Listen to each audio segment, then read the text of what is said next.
Olá, está começando mais um Clipping Eletrônico pela TV Câmara de São Paulo, o programa que discute os principais assuntos da cidade e também do país.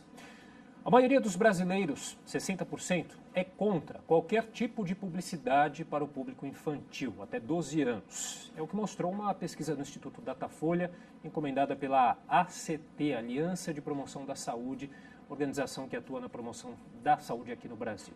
Foram entrevistadas aí 2.573 pessoas em 160 municípios das 5 regiões do Brasil em agosto do ano passado. Bom, o consumismo se tornou uma das características culturais mais marcantes da sociedade e cada vez mais as crianças participam desse universo.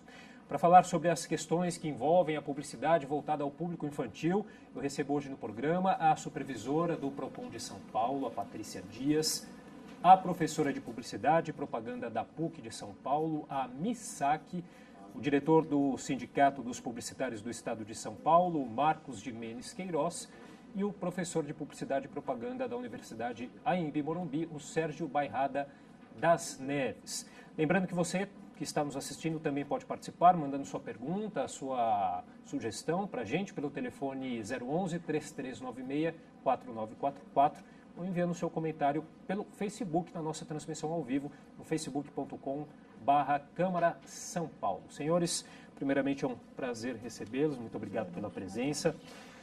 Vamos lá então. Obesidade infantil, erotização precoce, consumo precoce de tabaco e álcool, estresse familiar, banalização da agressividade e a violência são aí algumas das questões muitas vezes relacionadas, atribuídas, aliás, por parte da sociedade e também por algumas organizações públicas, à publicidade. Eu começo perguntando aqui para a Patrícia, que é do Procon de São Paulo, que tipos de reclamações que envolvem esse assunto são mais frequentes no Procon e se você concorda com essas questões aí que eu coloquei inicialmente aqui no nosso programa.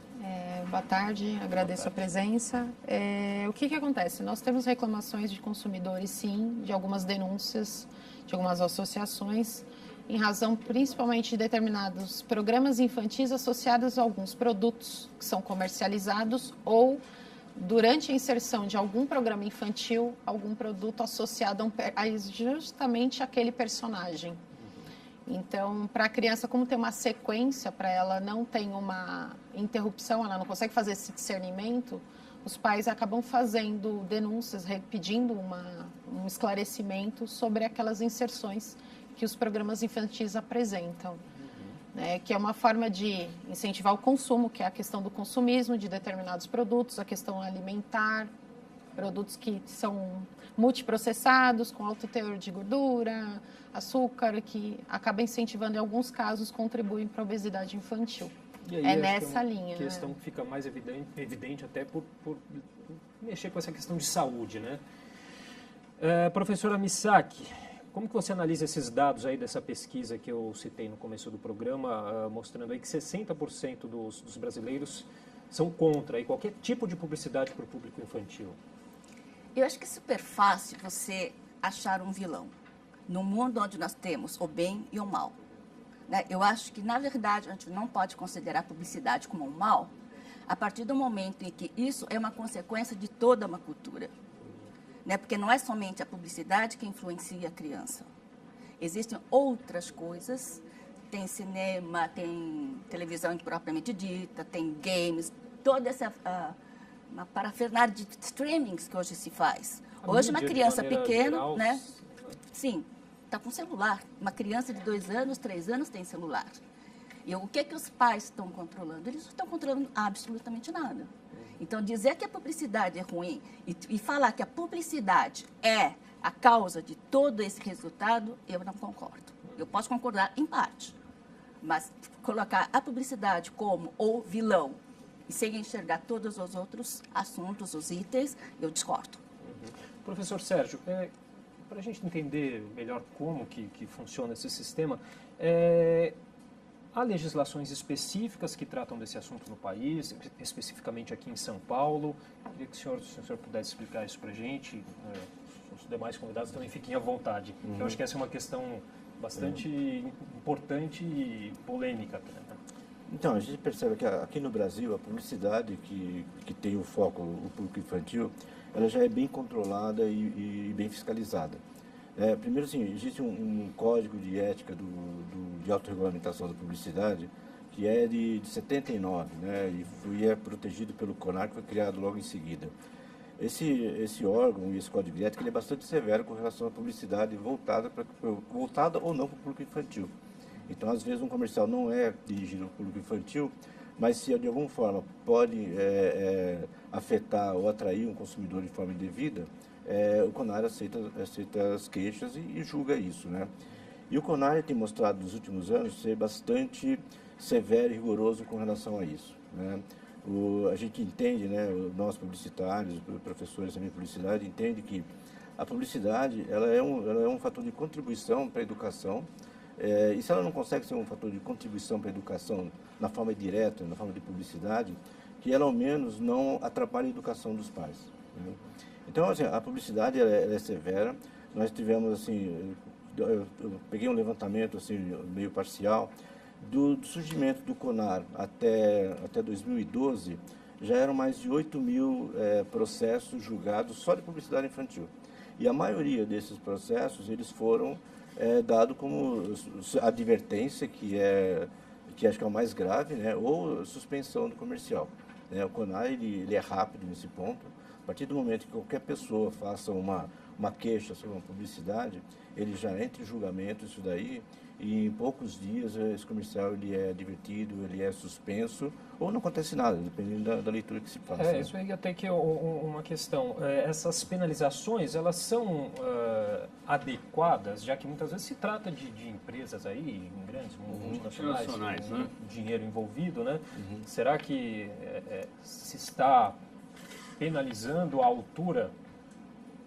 O que o senhor acha? Eu acho que sim, porque o CONAR ele não aplica multa, né, não aplica nenhum tipo de sanção, a não ser suspensão. Ah, mas não tem nenhum prejuízo financeiro? Tem um prejuízo financeiro. Porque para produzir aquele comercial foi super, assim, teve uma produção daquilo lá, um comercial, um comercial bem feito hoje, ele custa centenas de reais. Né? Teve também o espaço que foi reservado nas emissoras e que foi pago e tudo mais. Então, quando você suspende, você já está colocando uma multa financeira, que não é geralmente uma multa, porque o CONAR não arrecada multa, né? Mas já é uma punição que dói no bolso do anunciante. Fora o fato de ele ter a campanha suspensa e até sendo advertido e ficar um tempo sem veicular aquele comercial, que eu acho que é o que mais interessa. O que interessa para um pai, para uma mãe, para um educador, não é a multa, porque ele não vai receber nada. O que interessa para ele é tirar do ar, tirar da frente da criança aquilo que incomoda as crianças, o que incomoda os pais. E essa pressão popular acaba tendo um peso grande nessas decisões do CONAR? O CONAR, ele é um órgão, é uma ONG, né? Ela é formada por profissionais do mercado, então são anunciantes, né? Tem a Associação dos Anunciantes, tem associações publicitárias, o próprio sindicato, as agências de publicidade e os veículos de comunicação também, né? Então é um órgão de autorregulamentação severo, é um dos mais severos, serve de base e inspiração para códigos de ética de outros países, né, na América Latina e em outros países também. E é rápido, porque o CONAR ele é até mais rápido do que a lei. Uma queixa, basta uma pessoa, né, se sentir incomodada com o comercial, fazer uma queixa no CONAR, o CONAR já coloca isso em pauta e é julgado. Até às vezes 24 horas ele resolve o problema, suspende o Exatamente. Agora, assim, uma lei, por exemplo, nós estávamos falando um pouco tempo atrás sobre um comercial que foi exibido em 2007, né? Eu acho que o companheiro falar isso com mais propriedade, foi vinculado em 2007 e só foi julgado agora esse ano, 10 anos depois. Então, assim, já se tornou sem efeito uma decisão como essa. Porque a campanha já foi para o ar, já se resolveu, já o CONAR ele suspende na hora. E aí ele é imediato. A partir do momento que o CONAR fala, olha, precisamos tirar esse comercial, recomendamos que esse comercial, esse anúncio não seja mais veiculado, imediatamente, por ter agência e veículos dentro do CONAR, imediatamente eles tomam essa medida. Desculpa, esse caso de 2007, só que o senhor citou, qual foi? É o da Sadia, né? Da Sadia. É um caso de 2007. Depois eu vou pedir, então, para a O que é interessante aí, se me permite, Claro.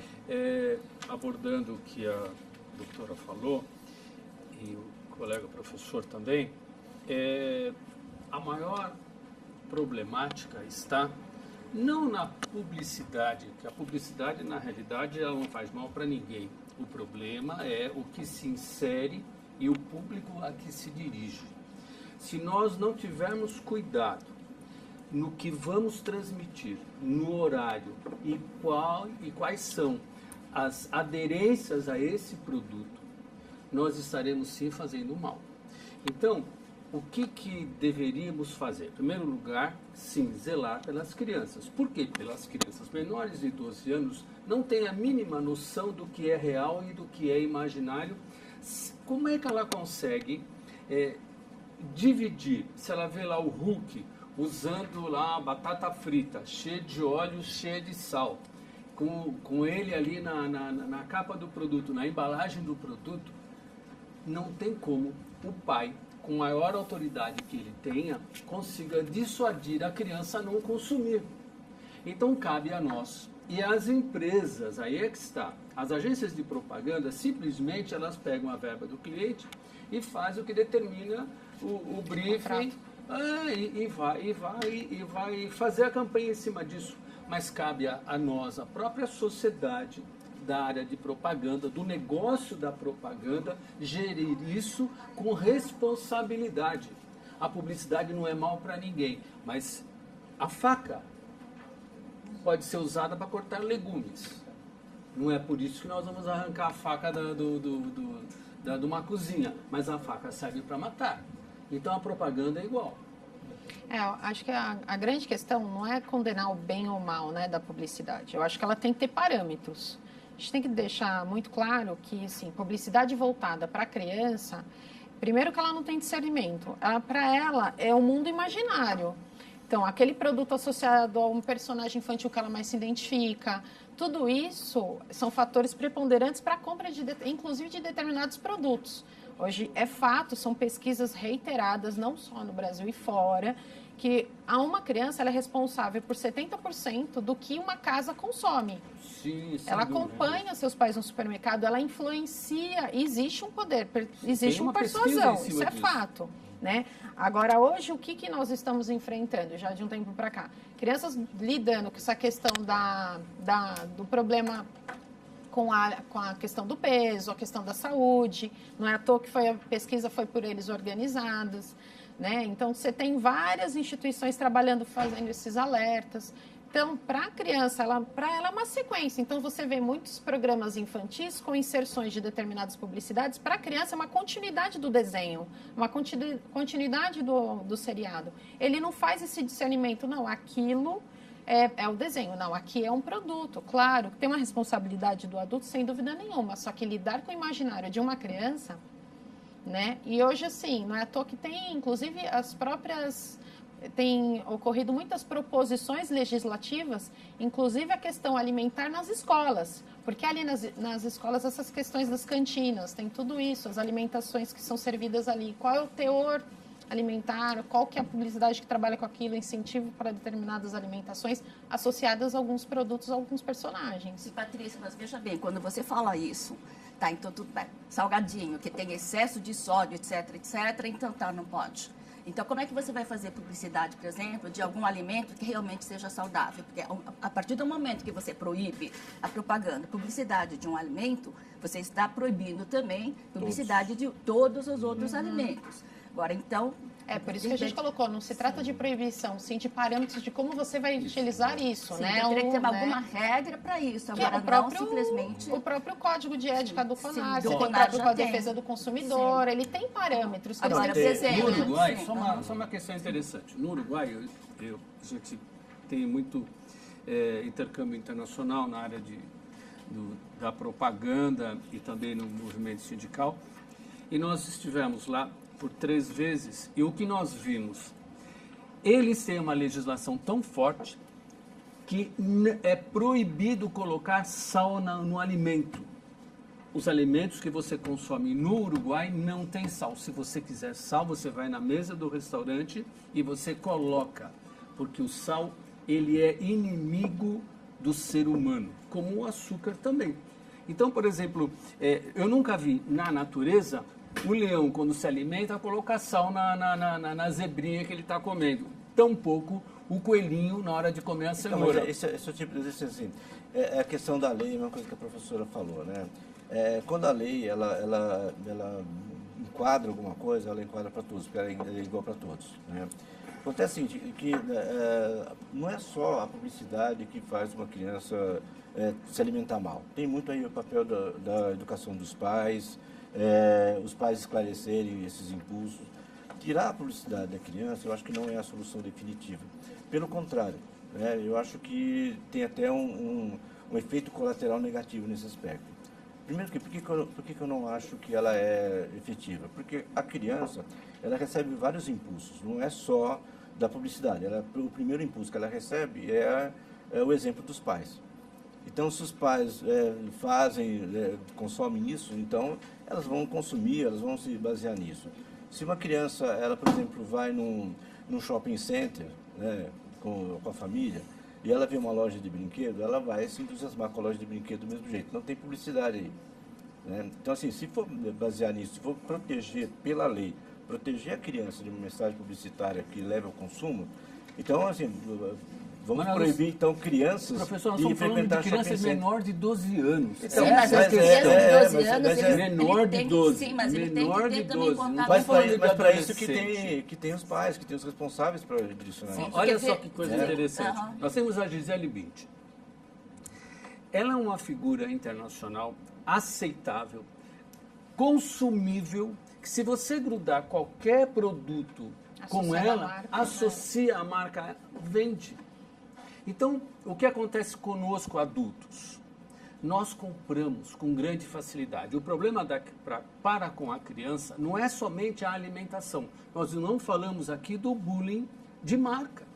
Como acontece, tem casos que tem essa questão do consumo e de associar determinado produto ao êxito no colégio, a ser bem aceito por conta da imagem. Isso está previsto no Código de Ética do CONAR. Porque a gente já teve um caso que foi afastado. A gente foi sancionado pela Fundação Procon há anos e era para uma determinada marca, determinado produto, era um calçado e a publicidade era justamente esse, adquire que você vai fazer sucesso com seus amigos. Isso é complicado, porque né? Ali está no Código de Ética, de autorregulamentação da publicidade. Está numa lei federal. Também está no É uma publicidade Código de abusiva.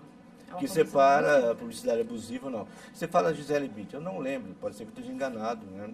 De um comercial dirigido, da Gisele Bündchen, dirigido para criança. Não estou falando dela para criança, eu estou falando que ela, o que você associar a ela não é para criança. Então, mas é outro aspecto. Eu estou falando da marca, do ícone que ela representa, ela é aceita, nada macula a imagem dela. Então, tudo que você associar a ela, esse produto vai ser identificado. Sim, mas daí para qualquer faixa etária. Não estou falando que é para criança, é um exemplo. Não vou falar nem criança, de 12 anos, 11 anos, 10 anos, já tem discernimento. E uma outra coisa, você privar as crianças de uma peça publicitária e, de repente, a partir de 12 anos você permitir, também não vai resolver o caso, porque vai ter um choque muito grande. Uma outra coisa, por quê? Por exemplo, eu criei um monte de filhos, tenho pelo menos 3 agora, certo? Sempre tiveram contato com televisão e sempre tudo, mas nunca fizeram birra no mercado porque eu não comprei o brinquedo X, eu deixei de comprar salgadinhos Y. Eles só tomam refrigerante quando vai numa festa que não tem suco.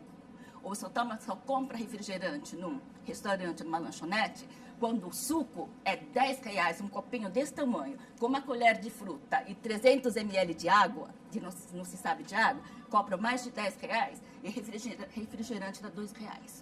Aí meus filhos acabam até comprando refrigerante no lugar de suco por causa disso.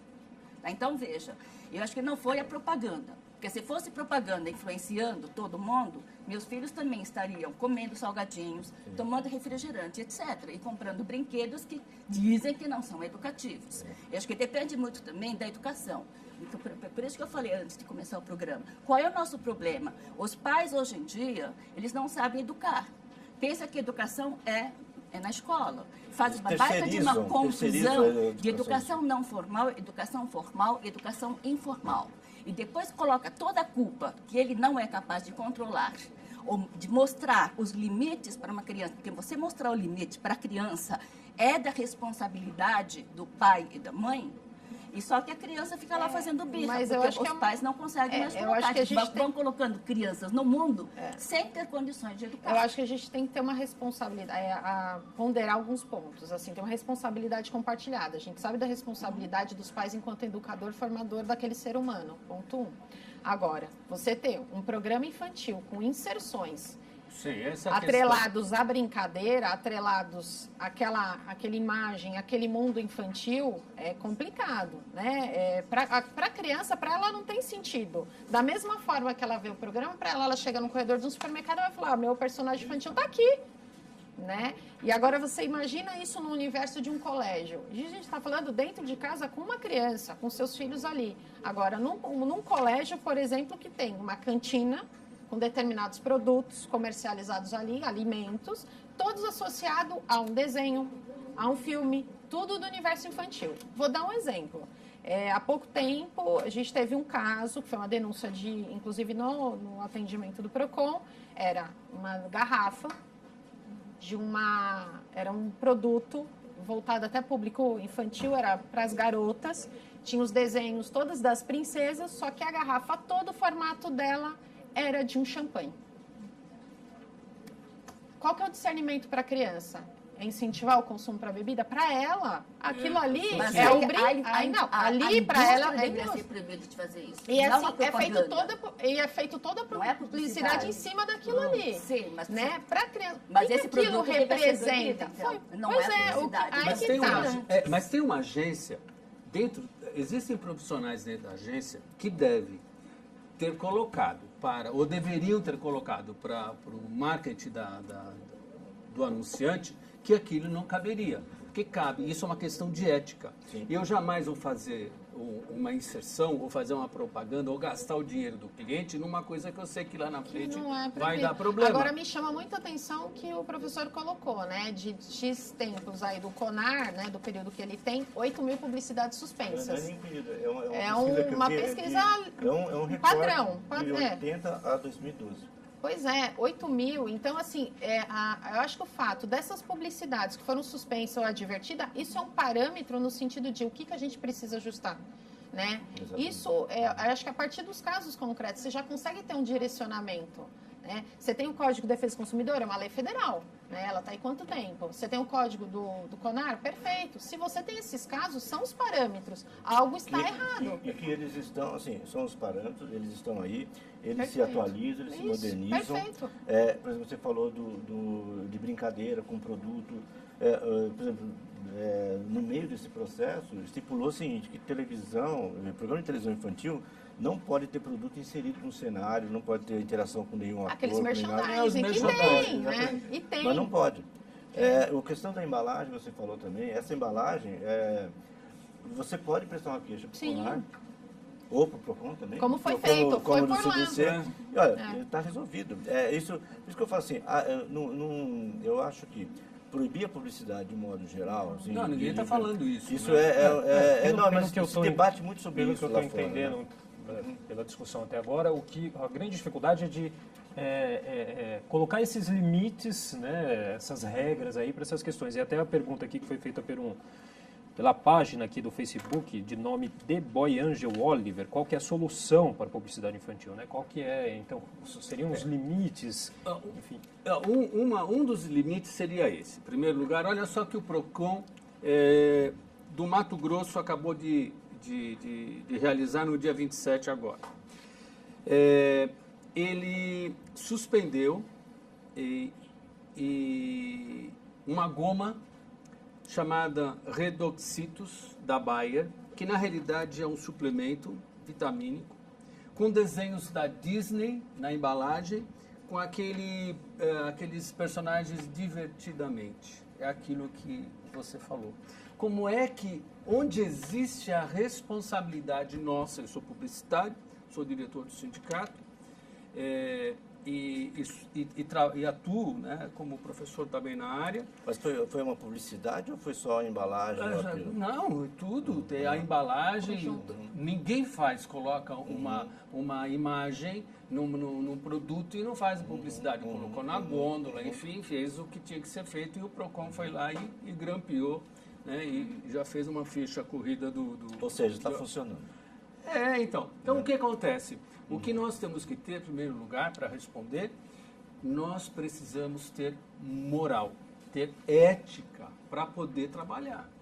Porque se nós não falarmos para o anunciante, porque para ele quer vender o produto, mas se nós não falarmos para ele que isso não é bom, nós não vamos estar cumprindo o nosso papel. O Washington Oliveto é uma pessoa que eu admiro muito. Se você for lá com quantos milhões de dólares você quiser, ele jamais vai fazer a propaganda de uma marca de cigarro. Isso é com ele. Porque sim, ele vários publicitários fazem, eu também não fiz. Porque eu fiz, não é porque não se pode mais. Não, por exemplo, na época, hoje não se pode, mas ele nunca fez. Por quê? Uma questão de foro íntimo, uma questão moral. Eu falei, eu sei que isso faz mal, por que é que eu vou fazer uma propaganda, propagar aquilo que vai danificar a saúde de mais de milhões de pessoas? Agora, essa questão ética, ela é trabalhada na faculdade de publicidade? Tem, ou é uma questão que também deve ser trabalhada muito antes, claro? Tanto na parte filosófica, tem da área de direito, da área de psicologia, sempre trabalham, normalmente chama direito do consumidor, ética, legislação. Então são várias vezes. Específica só sobre ética e publicidade, que trata desses assuntos. Mas veja bem, a ética não é aquela coisa de dizer o que pode e o que não pode, sabe? Mas é trazer reflexões como essa que você percebeu no Washington Oliveto, que eu também conheço, né? Que é assim, até que ponto eu estou disposto a entrar nesse jogo. Porque, veja bem, o publicitário também é pai, também é mãe, ele também tem filhos, ele também deve pensar nesse aspecto. A maioria pensa nisso daí. Às vezes há intenção, às vezes não há intenção. Por isso que existem os órgãos reguladores. Mas eu acho o seguinte, que a pergunta, eu não conheço essa pessoa, né? Acho que não conheço, que pelo nome deve ser alguma senha, né? Mas assim, eu acho que a pergunta não é o que a publicidade deve fazer, mas assim, o que os pais devem fazer. Porque assim, isolar a criança do mundo por uma questão de proteção, será que está protegendo ou se está criando uma criança mais fechada aí no seu mundo imaginário e não tendo contato com ela? Eu tenho uma filha, está 14 anos agora, então ela nunca proibimos ela de assistir nada, levamos ela no shopping e tudo mais. E ela, assim, por ela mesma, ninguém chegou para ela, não faça isso, não faça aquilo. Ela tem os desejos de criança, muito mais um reflexo do que os amigos têm, que os amigos falaram, os amiguinhos têm, do que ela viu na publicidade. Mas é uma pessoa que, apesar de estar exposta à publicidade, ela não toma refrigerante, não atrai refrigerante, ela tem uma alimentação saudável, às vezes até mais saudável do que eu e minha mulher. Isso é dela. Eu acho que eu fiz assim, a educação que nós demos para ela, né, e a própria percepção dela. Então, acho que a pergunta não é bem assim, qual é o rumo, o que a publicidade tem que fazer. Eu acho que a pergunta é, o que os pais podem fazer para preparar as crianças para esse mundo de consumo? Porque esse apelo de consumo, como ele falou, ele vai para a vida adulta, né?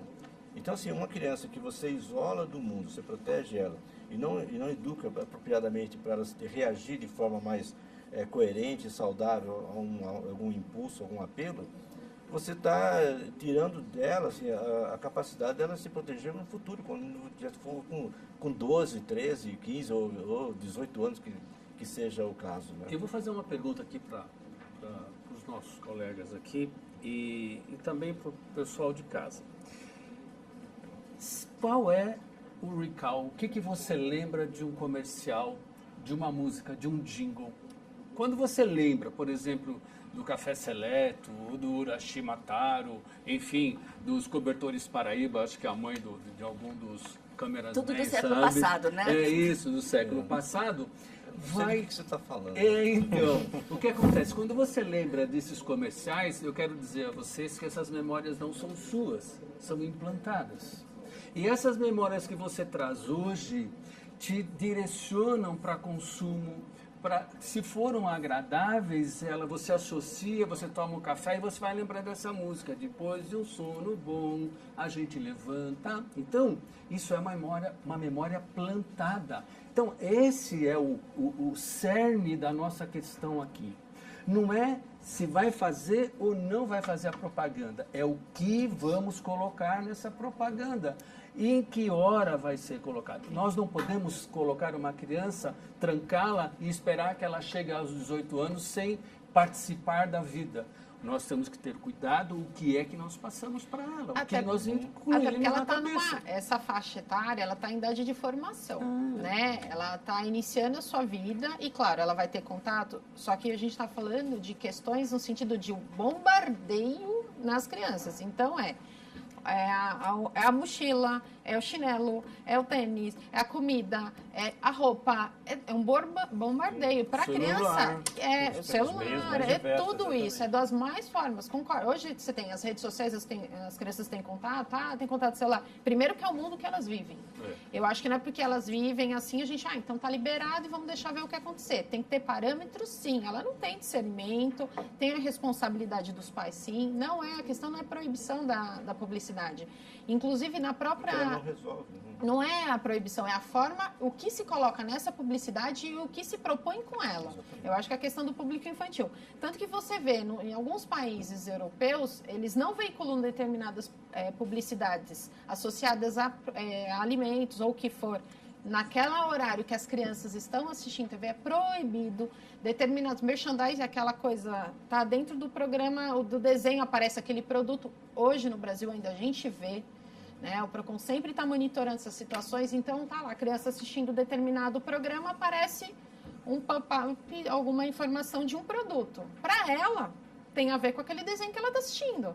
Mas, por outro lado, né? tem países asiáticos mas... que vira e mexe, tem um monte de propaganda para criança dentro do horário de programação infantil e não tem esse tipo de problema com as crianças. A questão é da forma que é trabalhada essa publicidade e qual que é o propósito que se tem, né? O fato que estamos falando de crianças que não têm discernimento, estão no desenvolvimento da sua vida e a gente está bombardeando. E que adulto que a gente quer? É isso, Senhores, é responsabilidade deixa eu só social. colocar aqui, já que a gente citou alguns órgãos aqui, o CONAR, por exemplo, eles foram convidados a participar desse debate, mas não responderam a nossa solicitação. O Instituto Alana também foi convidado, o porta-voz que trata do assunto não estava em São Paulo, e a Associação ABAP, Associação Brasileira de Agências de Publicidade, também não tinha um porta-voz disponível para o nosso debate aqui. Tem duas questões que eu gostaria de colocar, nosso tempo já está chegando no fim, mas a gente citou aqui alguns bons exemplos, a Patrícia falou casos europeus, você citou o caso uruguaio. O que falta então? Já que a gente tem tantos bons exemplos, né, o que falta é vontade política? Uma outra questão, esses diversos meios de comunicação que a gente tem hoje em dia acabam dificultando a fiscalização. Como que é essa fiscalização? Quem que é responsável por isso? Só essas duas questões para a gente encerrar. Com relação, acho que ao âmbito da fiscalização, a Fundação PROCON, ela faz um monitoramento, além das denúncias, não só de denúncias, tanto de entidades, que no Instituto Alana é uma entidade que é parceira do PROCON, eles levam casos e a gente faz apuração. E também os próprios pais, consumidores de forma geral, né? Claro que o verificado tendo essa denúncia, o PROCON não vai lavrar multa assim, aleatório. Primeiro a gente notifica o fornecedor, o anunciante, explicar a peça publicitária, é tudo analisado, tem a possibilidade de analisar a defesa, tudo esclarecido, né, à torta à direita. Né? As coisas são analisadas conforme o que determina a lei, que é o próprio Código de Defesa do Consumidor e a Lei de Processo Administrativo. Acho que é um dos pontos principais. Né? Agora, tem o próprio CONAR. Os consumidores costumam fazer reclamação nos órgãos de defesa do consumidor e no CONAR. Né? E não só a questão da publicidade infantil, como também outras que utilizam meios que não são muito adequados. Eu acho assim, o melhor fiscalizador é a sociedade, como ela falou. Não tem fiscal suficiente para olhar tantos problemas que esse país tem. Tem problemas muito mais sérios, muito mais urgentes até. Eu não estou falando que esse não é um problema sério, não é urgente, mas hoje o melhor fiscal é a sociedade, e o que se percebe, acho que todo mundo concorda aqui, a sociedade ela tem como se manifestar e saber procurar os órgãos que são efetivamente capazes de coibir esse tipo de publicidade. Né? A a propaganda ela tem uma intenção que é criar a necessidade e muitas vezes do desnecessário. Então, mais uma vez, o problema está em nosso foro íntimo de nos policiarmos e falarmos com o anunciante, com o nosso cliente, para melhor digerir e dirigir essa propaganda para o público específico. Horário, falar com as autoridades, principalmente para modificar a composição química dos alimentos, porque aí nós teremos menos problemas com a saúde. Mas é interessante até, né, concluir essa questão das autoridades com composição de alimentos. A própria Vigilância Sanitária tentou fazer isso por meio de uma resolução e houve toda uma repercussão social, e a resolução que ela publicou sobre essa questão dos alimentos utilizando a publicidade infantil, ela está suspensa judicialmente. Então você vê como eles articulam de tal forma, e é muito difícil, não é uma coisa, é um trabalho árduo. Não é um trabalho simples, não. São forças econômicas muito poderosas. Muito poderosas. Mas a gente já conseguiu também eliminar, por exemplo, alguns tipos de publicidade. Então, são forças econômicas poderosas, mas a gente consegue fazer. Eu concordo com o professor Sérgio, de que acho que a sociedade tem que fiscalizar e denunciar quando se sente prejudicado. Né? Agora, colocar limites, eu acho muito perigoso. Colocar limites, acho bastante perigoso. Tá certo. Bom, senhores, a gente já está chegando no final do programa. Uma breve consideração final de cada um, a gente aproveita e já deixa o contato de vocês. Podemos começar com você, Patrícia, por favor. O PROCON, qualquer esclarecimento, dúvida que o consumidor tiver, ele pode procurar os canais de atendimento. Tem o site do PROCON, que é procon.sp.gov.br, tem as redes sociais, e a gente está sempre à disposição para esclarecer dúvidas. Sérgio, por gentileza. Bom, eu só queria acrescentar que eu concordo com o professor, e mais uma vez eu acho que limitar único e exclusivamente não é a solução. Eu acho que tem que passar por um processo de educação, não só dos filhos, mas dos pais também, de como educar a criança sobre isso, né?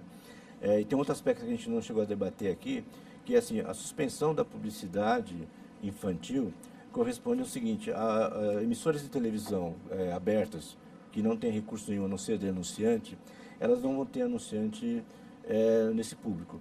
Então, fatalmente, a oferta de produtos infantis, que muitas vezes são de qualidade, também vão cair. Então, recentemente, tem uma emissora que trocou o horário infantil para o horário feminino. Né? Por quê? Não havia mais anunciante. Então, já está tendo uma limitação muito grande de anunciantes para isso. Então, o efeito de uma lei que proíbe de qualquer modo a publicidade infantil significa também cortar o recurso que patrocina os programas infantis de boas qualidades, né, que é o que a gente tem aqui no Brasil. Né? Uhum. Ok, Marcos, por favor.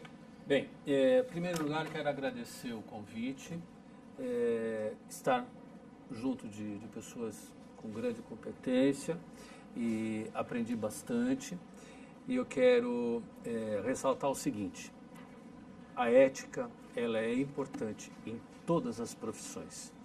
E a necessidade de nos policiarmos. Então, o problema maior é não nós controlarmos o que vai ser divulgado simplesmente, mas, por contrapartida, os nossos anunciantes têm que ter uma qualidade dos seus produtos, no caso da alimentação, para que a publicidade possa trabalhar e não ferir a saúde da criança. Professora Misaki, por favor. Eu acho que realmente, acho que o meu recado vai para os pais. Dizer não é educação. Você precisa dizer não quando você acha que não está legal, mas também tem que saber explicar por que é não. Isso é muito importante para a criança entender por que os pais negaram aquele pedido. Uhum. Bom, queria então agradecer a todos vocês. Acho que o meio para a gente chegar a soluções é esse, é o debate, é a conversa. Então agradeço a cada um de vocês pela participação, a você que também nos acompanhou em mais um programa Clipping Eletrônico, TV Câmara São Paulo. A política da cidade passa por aqui.